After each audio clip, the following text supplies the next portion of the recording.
Hello, this is Craig from bitsbox.co.uk. In this video we are looking at the third and final book of the Gathering Storm series. This is A Rise of the Primarch. So of course it's all about the return of Roboute Guilliman.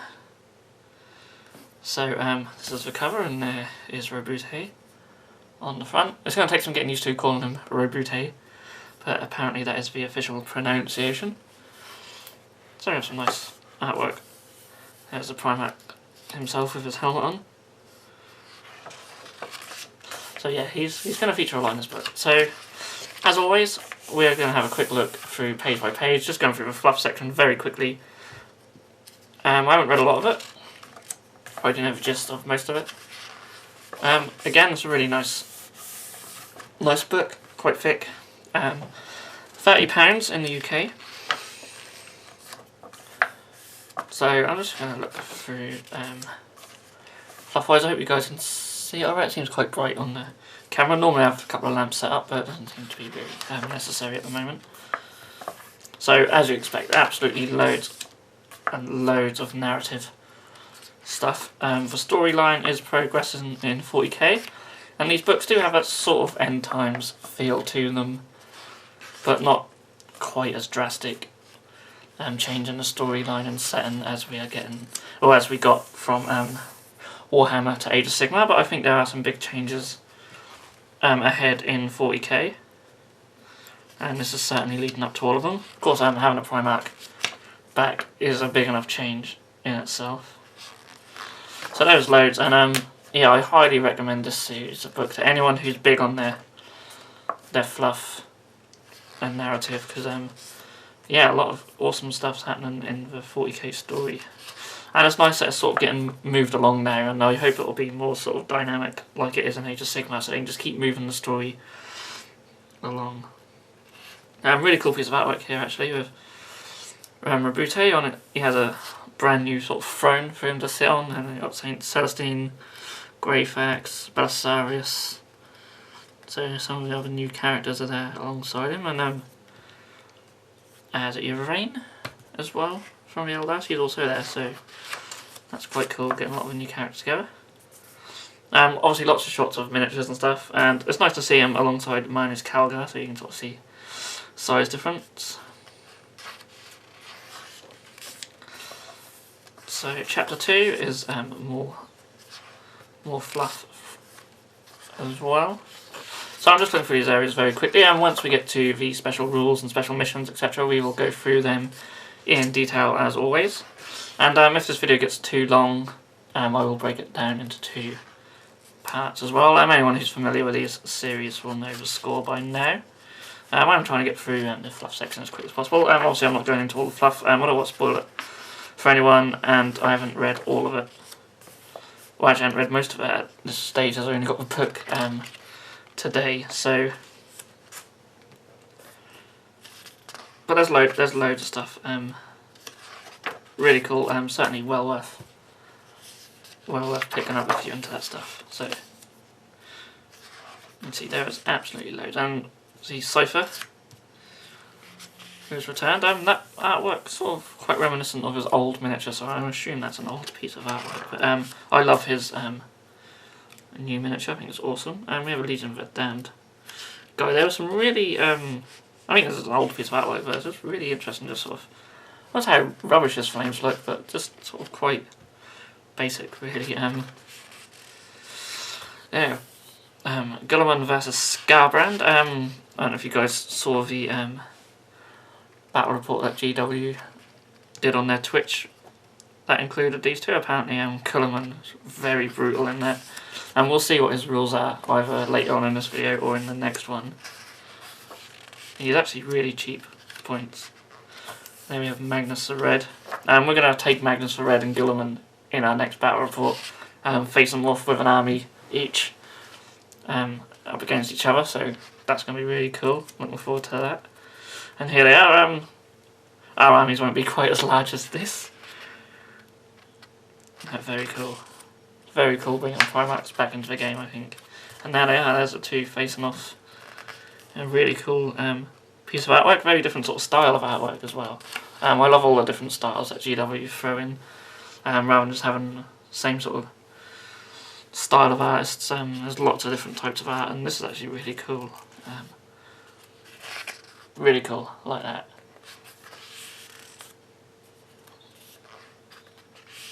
And the artwork's sort of the main reason why I like to flick through all these pages on these videos, otherwise I'll just skip straight to the rules, but it's nice seeing all these really cool pieces of artwork, because there are some new pieces and they're very cool.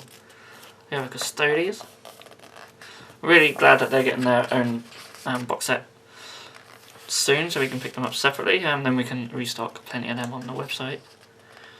And there's a Robute. There's miniature shots, the new Triumvirate. There we go, we have Cypher, Voldust, and of course Guilliman. I'm currently in the middle of painting my one up, ready for our next bat rep. I'm really looking forward to painting up Cypher as well. I absolutely love his new miniature. I think it's awesome. A little bit here about Fallen Angels. Now of course Fallen Angels wear their original sort of black colour scheme rather than the green. And there are rules for them which we will see later on. So here we are into rules, which I'm sure a lot of you guys are quite interested in. So we have a lot of Echoes of War missions now. These are very interesting missions, very different to what we're sort of used to. So I'm just going to crack on with these because there's a lot of sort of a lot to talk through with these. So Echoes of War Through the Flames is the mission 1. The Imperial, so it's an Imperial and a Chaos player. The Imperial player's army is 2 Storm Ravens and up to 4 Storm Hawks. So it actually tells you what you have to have in your army. And the Chaos player has to have Helldrakes, Hell Talons or Hellblades. All flyers are treated as individual models and they're not taken as squadrons. So the battle takes place in the atmosphere above the fortress of Hera upon McCrag, and as such no scenery should be used. The mission is designed to be played on a set of 6 2x2 game boards, for reasons that will become apparent when you read the mission special rules. Deployment. The rules that normally require flyers to start in reserve do not apply in this mission. Instead, the Imperial player deploys first, setting up their flyers anywhere within the deployment zone. All Imperial flyers must be set up upon the battlefield and none can be placed in reserves. The Chaos player then sets up D3 flyers, chosen freely from the available models. The remaining may arrive later during the battle, as described in the mission special rules. Roll a dice before setting up each Chaos flyer to determine its interception point. It must be set up touching the centre of the edge of the board section corresponding to the dice roll. And here's our interception points here on the map. It can face in any direction. Only one flyer can be set up at each interception point at the same time. If an interception point is occupied, re-roll until you get a free one. So you're essentially rolling randomly for where the cat's flyers pop up. Now this could be a really interesting rule for just taking flyers in any game really. If you want to do flyer versus flyer action, then you can actually just use the rules here. There's no reason why you have to take the ones listed. The mission lasts until all the Imperial flyers have been destroyed, or all remaining Storm Raven gunships reach the fortress of Hera as described below.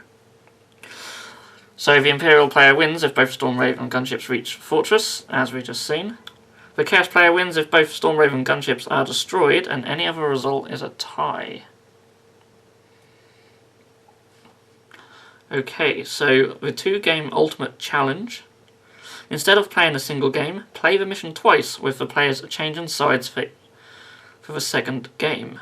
Keep track of the number of turns each game lasts. If the Imperials win both of the 2 games, the player that won as the Imperials in the fewest number of turns is the winner. If Chaos wins both games, then the player that won in the fewest number of turns is the winner. So that's quite interesting, so you sort of play it twice, taking in turns. Who's on either side, and then the one who can do it quicker is the winner. So that's something different. That's quite interesting. If we had enough flyers, we'd probably try something like this on the channel, but we just don't own that many flyers. Okay, so mission special rules. We have Endless Skies. The Imperial flyers must fly a considerable distance to reach their destination. To represent this, when an Imperial flyer reaches the left-hand side of the battlefield, marked as the Imperial destination on the deployment map, then the right-hand 2 boards are picked up and placed along the left edge of the battlefield. In this way, the battlefield will roll along from right to left until the Storm Ravens either reach their destination or are destroyed. The right-hand boards must be rolled around if a Storm Raven gunship starts its turn within 6 inches of the left-hand side of the battlefield. When this happens, any flyers on the right-hand 2 board section are removed from play. Imperial flyers are considered to have been destroyed, and Chaos flyers are returned to the pool of units that can be used to intercept. The 2 boards are then removed and placed at the left-hand side of the battlefield as shown in the diagram below. So it just sort of makes the board just a bit bigger. So yeah, you need a slightly larger area to play to do this. Over the course of a battle, the right-hand boards will be moved each time a Storm Raven gunship reaches the left-hand side of the battlefield. Keep track of the number of times the right-hand board sections are moved. The 5th time it occurs, the game ends and any surviving Storm Raven gunships are assumed to have reached the Fortress of Hera. So you're doing this 5 times, so you would need a lot of space to do that, but I'm sure you could shift them back every time you do that. So I'm sure there's ways around it. So the Chaos player must roll 2d6 at the start of each of their turns and refer to the table below. So on a 2 to 5, the Imperial player randomly selects a Chaos flyer and immediately suffers a Strength 9 AP2 hit. A 6 to 7, the Chaos player randomly selects an Imperial flyer and that suffers a Strength 9 AP2 hit. 8 to 10, the Chaos player can choose a flyer to arrive from reserve. If they do so, the Imperial player must remove 1 Stormhawk Interceptor of their choice. It flies off to intercept the Chaos flyer, and neither it nor the enemy flyer will take any further part in the battle. If there are no Stormhawk Interceptors available, the Chaos player can set up the Chaos flyer at an interception point, as described in the deployment rules opposite. This counts as that flyer's move for that turn. So that's quite interesting. 11. Treat this result in the same manner as a roll of 8 to 10, except that 2 Chaos flyers can be chosen to arrive rather than only 1. Each Stormhawk Interceptor that is removed reduces the number of Chaos flyers by 1, and any remaining Chaos flyers are set up at different interception points. And then lastly, treat this result in the same manner as a roll of 8 to 10, except that 3 Chaos flyers can be chosen to arrive rather than only 1. Each Stormhawk Interceptor that is removed reduces the number of Chaos flyers by 1, and any remaining Chaos flyers are set up at different interception points. So a lot going on off the battlefield as well there. But that is Through the Flames, so that is 1 Echoes of War mission down. I do need a quick swig of drink as we go on to the Battle of Guilliman's Shrine. Okay, so 1 player is an Imperial player, of course. They must include Guilliman, Voldus, Belisarius Cawl, the Visarch, and Yvraine. So you need all 3 triumvirate box sets for this one. The remainder of the army must consist of an Ultramarines detachment that includes Marneus Calgar and Chief Librarian Tigurus, but cannot include any vehicles. Calgar must be the army's warlord until Guilliman is revived, as described in the mission special rules. Once Rebute is revived, he becomes the army's warlord for the rest of the battle. So lots of special characters in this one. The opponent is a Chaos player, and their army must consist solely of Black Legion detachments and formations. In addition, they must include the Chosen or the Baden formation, but they cannot include Abaddon himself or any vehicles that can deep strike. So we have a battlefield. It's an enormous vaulted chamber filled with marble pillars, statues representing the Primarch's deeds and accomplishments, and rubble from the smashed ceiling of the chamber. At the far end is a massive throne upon which the Primarch sits, locked timelessly and placed by a powerful stasis field. So this is set up right where Guilliman has been left in stasis for 10,000 years. So this is essentially you trying to free him from stasis. I don't know why Chaos are there, but I'm sure the rules The rules for fluff will tell us all that. Because of course a lot of these missions are sort of narrative based, which is really cool. So pick a suitable piece of scenery to represent Guilliman's throne and place it as shown within 6 inches of the edge of a battlefield and more than 18 inches away from the Chaos player's deployment area. The Imperial player deploys first, setting up their units anywhere within their deployment zone. However, Roboute cannot be set up at this stage, he arrives later in the battle. All other units must be set up on the battlefield and none can be placed in reserves. In addition, Belisarius, Call, the Visage, Yvraine and Tigris must be set up within 3 inches of Guilliman's throne. All other independent characters in the Imperial army must be set up more than 12 inches away from the throne. And the Chaos player sets up their units anywhere within the deployment zone. Units in the Chaos army can be set up in reserves, but they can only arrive using Deep Strike. And the Chaos player has the first turn unless the Imperial player can seize the initiative. The game lasts for 6 turns or until Roboute is slain. That would be a bummer for him, coming out of stasis only to get killed. So the Chaos player wins the game if Roboute Guilliman is slain before the end of the mission. Any other result is a victory for the Imperial player. So a tough old one for Chaos, this. So we have some special rules. We have the Auto Reliquary. At the start of the battle, Guilliman's throne is enclosed within the Auto Reliquary. I'm probably even saying that wrong, aren't I? But never mind. Deployed by Belisarius Call and is treated as being a piece of impassable terrain. It is protected with a reinforced void field, which has the following effects. It cannot be attacked in the shooting phase as long as Call is within 3 inches of it, as he is operating the void field. In addition, it cannot be affected by psychic powers as long as Tigris is within 3 inches of it, and cannot be attacked in the assault phase if the Visage or Yvraine are within 3 inches of it.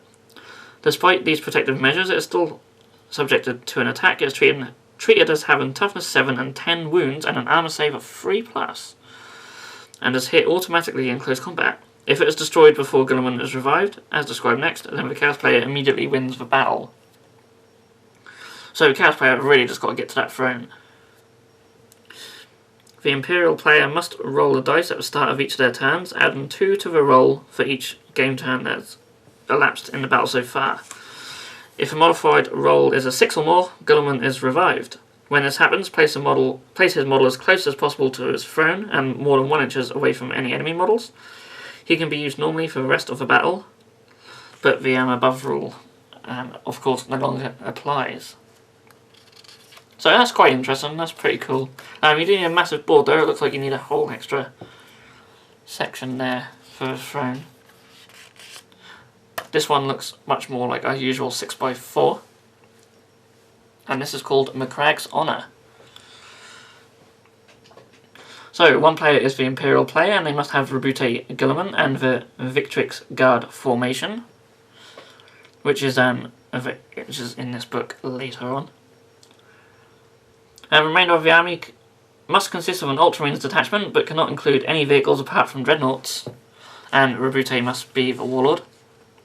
The opponent is a Chaos player, and all their units must have the Chaos Space Marines and Chaos Demon faction. In addition, the army must include Fate Weaver and 1 or more Heralds of Tzeentch, and all other demons in the army must be Tzeentch demons.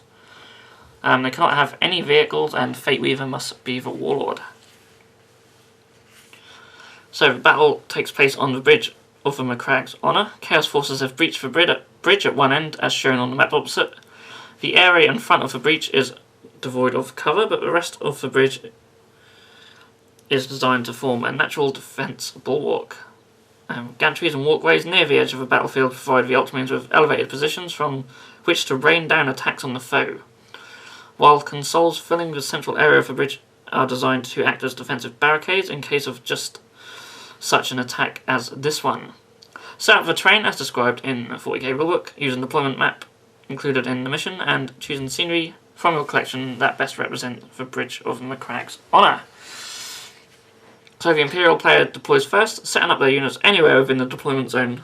Just a massive deployment zone there, taking up 2/3 of the board. The Chaos player then splits the units in their army into 3 waves. Each wave must include at least 1 unit, and no wave can include more than half of the units in the army. Fate Weaver must be in the 3rd and final wave, and no units can be placed in reserve. The first wave is set up with all models within 12 inches of the breach. The second wave arrives through the breach in the first Chaos turn in the same manner as if the units were arriving from reserves from their edge. The third wave arrives through the breach in the same manner in the second Chaos turn. When a wave arrives, it also includes any Chaos units that have been completely destroyed so far in the battle. If a Chaos player wishes, at the start of their turn, they can destroy any models remaining in any of their Chaos units in order to bring them back into play at full strength with the next wave. So that's quite interesting. So the Imperial player has first turn. The mission lasts for 6 turns or until Fate Weaver is slain.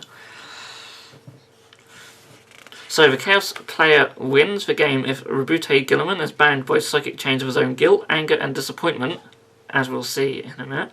The Imperial player wins if Fate Weaver is slain, and any other result is a draw. So in the psychic phase, Fate Weaver can chant incantations of despair instead of using any other psychic powers. Any Heralds of Tzeentch within 6 inches of Fate Weaver can aid him by chanting too, but if they do so, they cannot use any psychic powers either. So to do this chant, roll 3 dice for Fate Weaver and 1 dice for every 3 Heralds of Tzeentch who are supporting him.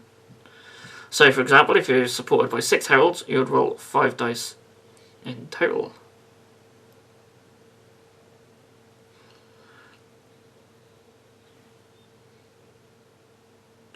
So, oh yes, okay, so that's fit. Sorry, in my mind I didn't read that as every 3 Heralds. So yeah. Each dice roll of 3 or more is a success. Keep track of the number of successes recorded in total during the game. If the total ever reaches 6 or more, Guilliman is bound by psychic chains of his own guilt, and the Chaos player immediately wins. So, I don't know, but that just seems quite easy to achieve. I don't know if it's just me. So there's no range on that or anything. Of course, Fate Weaver doesn't actually come onto the board until the 3rd turn, but if you took a lot of Heralds with him, you could probably achieve that in a couple of turns quite easily. So yeah, interesting one, that. Okay, so this one's called the Final Bridge, and the first thing you might notice is this bizarre deployment map. So we shall check this one out. This is called the Final Bridge. So again, we have an Imperial player and a Chaos player. The Imperial player must include Rebute Guilliman, and they can include any of the following units: a Shadowseer, Cypher, Sicarius, and Voldus.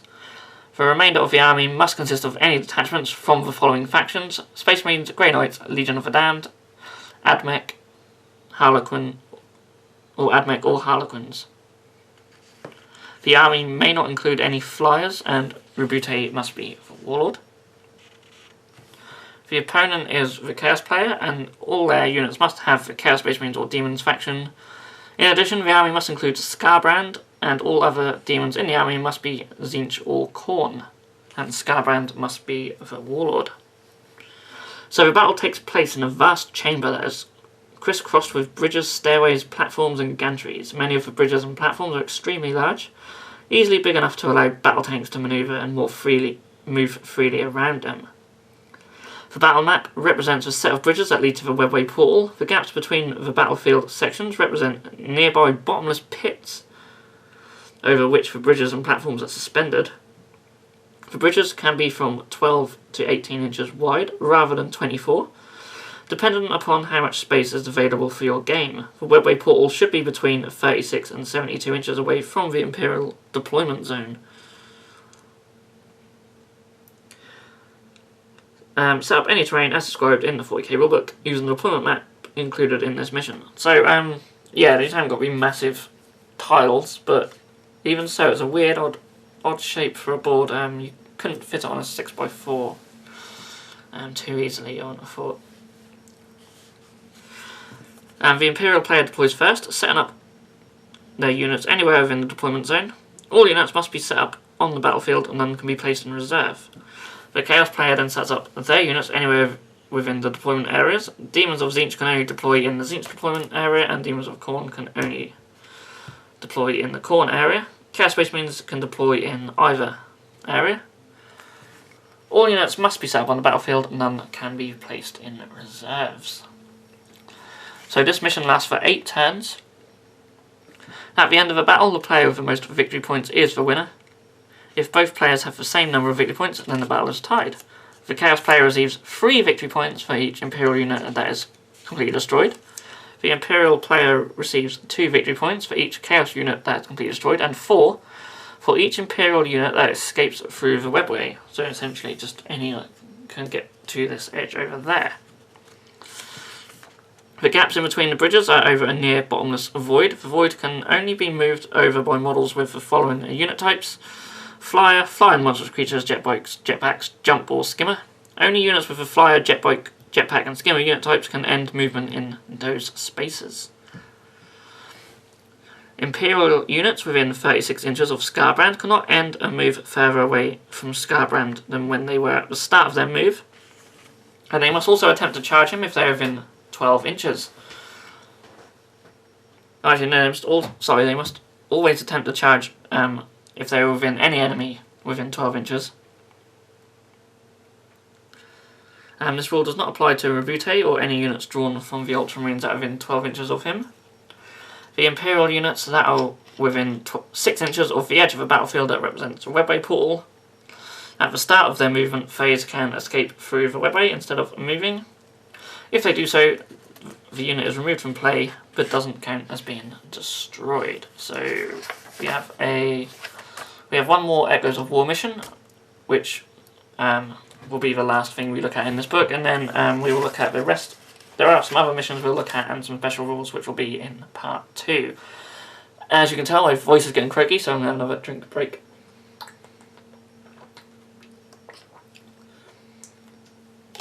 Oh, so again, we have a very interesting, weird deployment. So a lot of these missions will be very hard, certainly for us to play, because we just don't have space for all this. But hats off to any of you guys who do. This is called Amidst the Sea of Storms. Again, we have an Imperial and Chaos player. But of course you can use any army you want in these missions, and nothing's stopping you from doing so. The Imperial player's army is split into 2 contingents. The first contingent must include a Rabute Guilliman, and can include any of the following: Shadowseer, Cypher, Sicarius, Celestine, Archmagus Dominus, Belisarius Call, Inquisitor Greyfax, and Grand Master Voldus. The remainder of the first contingent can consist of any detachments from Space Marines with the Ultramarines Chapter Tactics, Grey Knights, Admech, or Harlequins. They may not include any flyers. The second contingent can consist of any detachments from Sisters of Silence, Adeptus Custodes, or Imperial Fists. All units in the contingent must be able to deep strike or be transported in vehicles that can do so. The contingent can include Valkyries as a dedicated transports for Sisters of Silent units, and Imperial Navy flyers from the Forge World range. And the opponent is a Chaos player, and all of their units must either be from Thousand Suns detachment, or have the Chaos Demons faction. In addition, the army must include Magnus the Red, and all demons in the army must be Demons of Tzeentch, and Magnus must be the Warlord. See, if we had this space, maybe we'd play this mission in our Magnus versus Guilliman face-off, but we just don't, so we'll try someone else. The battlefield takes place in a huge crater located on the surface of Luna. The crater is studded with the battered hulks of decommissioned Imperial spacecraft that will provide cover for the warriors in the 2 armies. At the start of the battle, the Imperial army is located along the rim of the crater, which is around its outside edge. While the Chaos player appears through the webway portal at the crater's heart, so they're popping up through this portal. Set of the terrain as described in the 40k rulebook. using the deployment map included in this mission, and choosing scenery from your collection that best represents the crater as described above. So yeah, I'm sure everyone's got a massive sort of 8-foot crater lying around. Anyway, deployment. The Imperial player deploys first, setting up all of the units in the first contingent anywhere between the rim of the crater and the edge of the battlefield, which is, as you can see, around there. All units from the first contingent must be set up upon the battlefield. None can be placed in reserves. All units in the second contingent must start in reserves. The Chaos player then sets up second anywhere that is more than 24 inches away from the rim of the crater, between the rim of the crater and the webway portal. So I'm essentially here. Units from the Chaos Army can start in reserve if desired, but note that Chaos Spaceman units can only enter play through the webway portal, which I assume is facing that way, as it's pointed that way. I don't know if it's a whole thing. We'll have a look. So the Imperial player has first turn unless the Chaos player seizes the initiative, and we have 6 game turns. At the end of the battle, the player with the most victory points is the winner. If both players have the same number of victory points, then it's a tie. The Chaos player receives 1 victory point for each Imperial unit that is completely destroyed, and 1 victory point for each wound inflicted by Magnus the Red upon Rebute Guilliman. The Imperial player receives 1 victory point for each Chaos unit that is completely destroyed, and 1 victory point for each wound inflicted by Rebute Guilliman upon Magnus the Red. Excuse me. The Imperial player also receives 3 victory points if they disable the webway portal. So we have some special rules. All attacks have the Rendon special rule, and all infantry models have the jump unit type to represent low gravity. I quite like that. I can see us maybe trying to incorporate some of these into a game. So, the webway portal. Chaos Spaceman units from the Chaos Army that are in reserves must enter play using the edge of the battlefield noted as being the webway portal. Chaos Demon units from the Chaos Army that are in reserves cannot use the webway portal and must deep strike. So I assume the webway portal is all this, actually, this red line. You can't really see against the red, but there's a red line going around there. So I assume that is the entrance from the portal. The Imperial second contingent starts the battle in reserves. Do not roll to see if the reserve units enter play. Instead, all units from the second contingent arrive from reserves on the Imperial player's 4th turn. Imperial units from the second contingent that are not flyers can only arrive by deep striking onto the battlefield. They cannot move on from the edge of the battlefield. So that's probably quite handy considering they're coming in on the 4th turn. Starting from the Imperial player's 4th turn, all Spaceman captains are allowed to make orbital strikes. In addition, the one-use only rule no longer applies to orbital strikes. Ooh, that's nasty. So basically, a lot of orbital bombardments will be dropping down on this battle to try and aid the Imperial player. Whew. If Magnus the Red or Rebute Guilliman are slain, do not remove them from play. Instead, they shake off the effects of the wounds they have suffered and remain in play with their wounds restored to their full starting complement.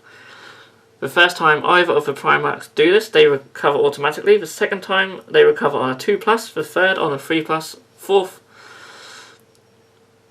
and any subsequent times on a 4+. Should the rolls ever be failed, the model is finally slain. This special rule replaces the special rule on Rebute's Armour of Fate, but he can still use his 3+ in Vun. So they're just fighting and fighting and fighting. But of course, they're getting victory points for each wound they inflict upon each other. So if you got them both in combat, they could just be there for the rest of the game, just slugging it out. Yeah. Probably won't make a great video, but I'm sure we'll try something interesting with these two. So the Shadow Seer can shut down the webway portal if she is within 3 inches of the edge of the battlefield that leads to it at the start of her shooting phase. Roll a dice, and on 2+, the webway portal is shut down and Chaos Spaceman units can no longer use it to enter the battlefield.